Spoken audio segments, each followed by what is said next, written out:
Okay, so in this video we're going to start with a quadratic equation in standard form, ax squared plus bx plus c, and we're going to see where the quadratic formula comes from. And it comes from completing the square on this.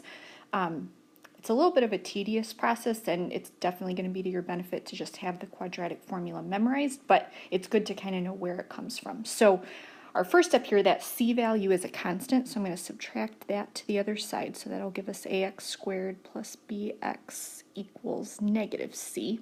And I'm going to write all these steps out too below, but it's helpful to kind of see where this all comes from. A is our leading coefficient, so we're going to factor that out. And this is where you're going to kind of get some fractions and things that you're working with, because when I factor the a out of that, I'm going to have to write it as b divided by a, because we're really dividing each of those terms by a. Leave a little bit of space here, equals negative c. So now, just like in completing the square examples that we did in an earlier part of this guided learning, we need to take half of this value and then square it. So if I take half of that, I'm going to do this on the side, it would be b divided by 2a.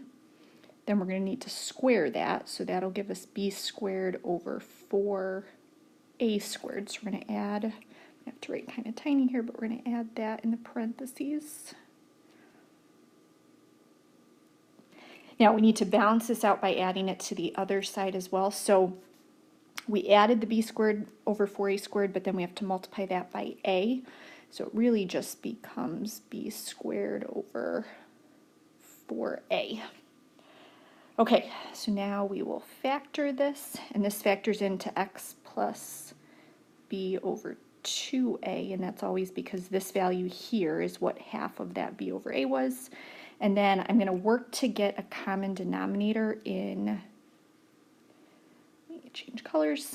I want to get a common denominator here, so the denominator would be 4a.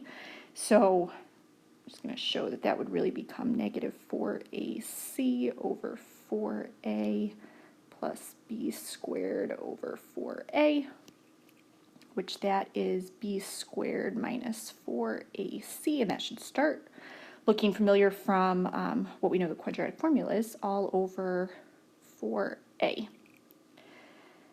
Okay, remember we're trying to solve for x, so we're trying to isolate this, so our next step will be to divide by a or to multiply by 1. I'm running out of room on the side here, 1 over a.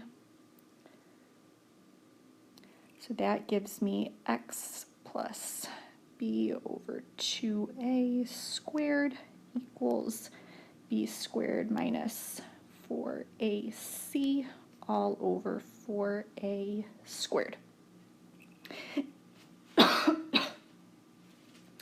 Now we're going to take the square root of both sides, so this would be x plus b over 2a equals plus or minus, and I'm going to take the square root of the numerator and denominator separately because one of these will be able to be simplified. So we've got the square root of 4a squared, which we're almost done here, so we'll subtract the b over 2a, so that would be negative b over 2a plus or minus the square root of b squared minus 4ac is going to have to stay the way it is, but then the square root of 4a squared just becomes 2a, and now we have two fractions that have common denominators, so we can combine those together, and that gives us what the quadratic formula is of x equals negative b plus or minus the square root of b squared minus 4ac all over 2a.